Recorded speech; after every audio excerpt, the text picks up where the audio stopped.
சொந்தமாக YouTube channel நடத்த வேண்டுமா? நீங்களும் பிரபல ஆங்கர் ஆக வேண்டுமா? உடனே சேருங்கள் Pandey school of journalism. Contact 7388242242.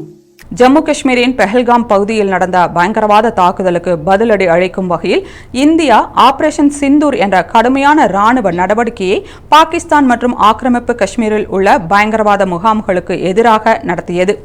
இந்த தாக்குதல் பயங்கரவாதத்திற்கு எதிராக இந்தியா எடுத்த முக்கிய முடிவாகும். சர்வதேச சமுதாயத்தில் இந்தியாவின் நிலைப்பாட்டை வலியுறுத்தும் செயலில் முதல் கட்டமாகவும் பார்க்கப்படுகிறது. இந்த நிலையில் ஆபரேஷன் சிந்தூரின் பின்னணி மற்றும் இந்தியாவின் பயங்கரவாதத்திற்கான சகிப்புத்தன்மை குறித்து உலக நாடுகளிடம் விளக்க மத்திய அரசு அனைத்து கட்சியினரையும் உள்ளடக்கிய 7 குழுக்களை அமைத்து அவற்றை ஐரோப்பியா, தென்கிழக்கு ஆசியா, மத்திய கிழக்கு ஆப்பிரிக்கா, ஆஸ்திரேலியா என முக்கிய நாடுகளுக்கும் இந்தியாவின் முக்கிய நட்பு நாடுகளுக்கும் அனுப்ப உள்ளதாக அறிவிக்கப்பட்டுள்ளது. இந்த நடவடிக்கையை எதிர்கொள்ளும் நோக்கில் பாகிஸ்தானும் அதேபோல ஒரு வெளிநாட்டு பயணக்குழுவை அமைத்துள்ளது.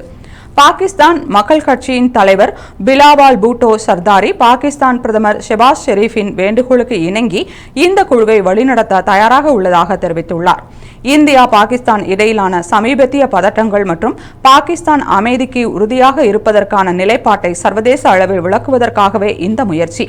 இந்த சவாலான நேரத்தில் பாகிஸ்தானுக்கு சேவை செய்வதில் பெருமை அடைகிறேன் என பிலாவால் கூறியுள்ளார். இரு நாடுகளும் தங்களது நிலைப்பாட்டை சர்வதேச அரங்கில் வலியுறுத்தும் நடவடிக்கைகள் தீவிரமாக தொடங்கியுள்ளன.